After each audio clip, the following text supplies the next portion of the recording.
sir, we're ready. The cameras.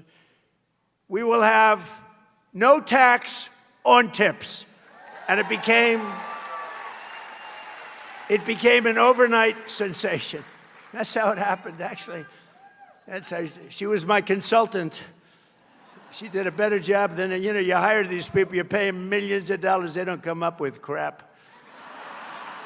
Takes a waitress from Las Vegas to give us some good ideas.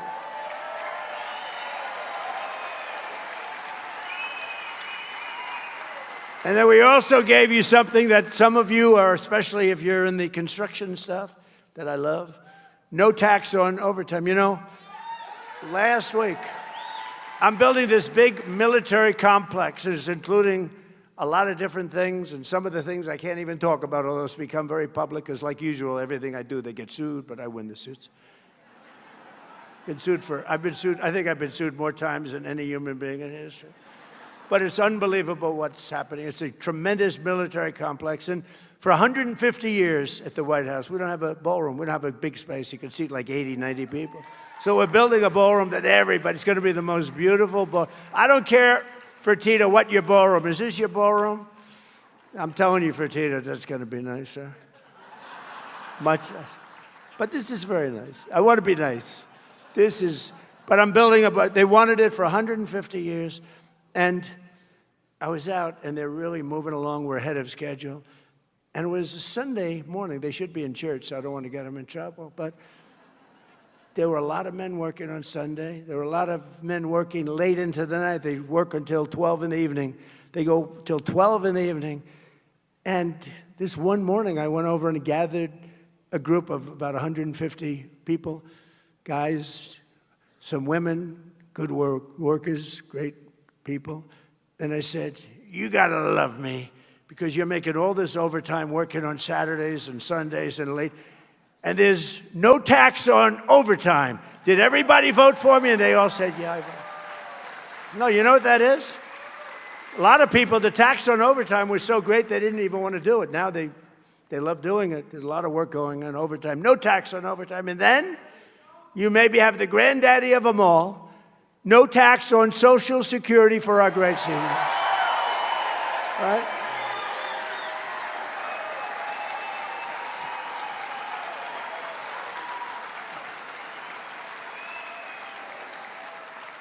And we made interest on car loans tax deductible, but only if the car's made in America. That's, people that are, let's call middle income, successful, but they never had, like Fertitta, they never had the advantage, or Phil Ruffin, they never had the advantage of a thing called deductions, right? A lot of rich people live on the word deduction. They've never had it. We give, so you buy a car, you borrow money, and you're now allowed to deduct, for income tax purposes, you're allowed to deduct the interest that you're paying on the loan. Nobody ever thought it. That was my baby. But only if the car's made here. If the car's made outside, we don't care about it. Yeah, we don't care. We don't want you to buy cars not made in it. We want to be made in America. Beautiful term. It's back. It's back. This past filing season, 440,000 tipped workers right here in Nevada saved an average of $10,000 on their taxes. Think of that. Just on the no tax on tips. So that means every worker saved, this is put out by the government, check it out. I always say that because they always try and get me. They say, oh, it wasn't 10,000. It was 9,912. Think of it, every worker made $10,000 more money. That's all because of the fact that I said I was going to do it, and I got it done. We got it done. The Republican Party got it done. And the Democrats will terminate it if they ever take office. They will terminate that. They were able to do that. We can't let that happen. 150,000 Nevada workers saved an average of more than $3,000 thanks to the no tax on overtime. So that's 10,000, 3,000. And 500,000 Nevada seniors, I didn't know you had that many seniors here, paid $0 on their Social Security benefits thanks to no tax on Social Security. It's a lot of money. But while the Trump administration and our allies in Congress, the Republican Party, They've done a great job. That bill is the greatest bill. I think it's one of the most impactful bills ever. You know, and it was supposed to be 17 different bills. And they said, I don't think we can, these are lunatics we're dealing with, the Democrats. I said, I don't think we'll ever get that many. Let's put everything into one. That's how we call it. It's actually called the one big, but I call it the great big because I like that term better. I named it the one big, and then I said, why didn't I call it the great big? But I use it all the time, great big. But that was all in the great big beautiful bill. Governor, nobody thought we were going to get that passed. Everything was put in there for 4 years. I mean, it's basically, and now we're asking for more because, you know, we're greedy. Now we're asking for a lot of other things. A lot of other things are in the hopper. A lot of other good things, not bad things, good things for you. But in Congress, we're working every day to defend the American dream for you and your children. The radical left, the maniacs, they're trying to destroy it with the disaster known as not socialism, communism. It's communism. These are communists. And the polls were wrong again last night when they thought it would be a landslide victory for a hater of Jews and a hater of Israel. This guy hates Jews. Somebody said, oh, that's a little strong. No, he hates Jews and he hates Israel. Abdul El Sayed. Can you believe this? This could only happen to me.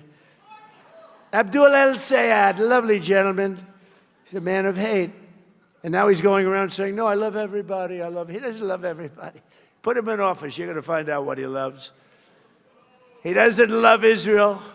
He doesn't love Jewish people. He hates them. He hates them with a passion that burns in his heart, and there's not a frickin' thing he can do about it. There's not a thing he can do about it because he hates them.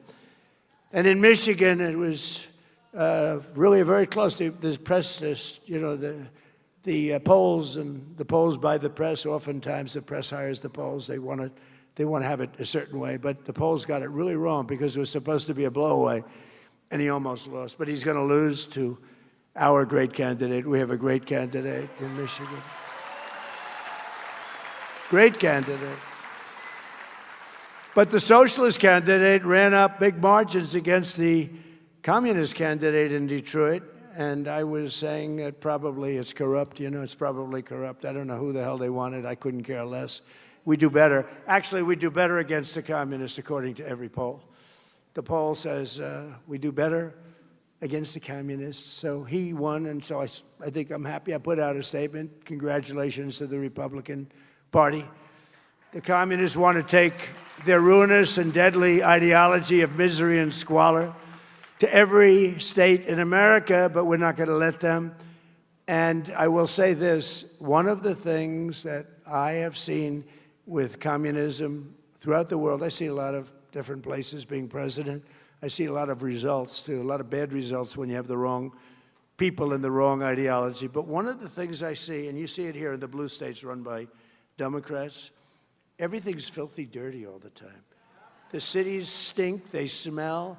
The sidewalks are loaded with horrible stuff. I don't want to use the term because my wife will get she hates it when I use the term. I use it, but she doesn't love it. She hates it when I imitate no men and women's sports. She hates it when I do the weightlifting. She said, it's not presidential. I said, well, it may not be presidential, but I won the election in a landslide, so I don't know. Right? We won it.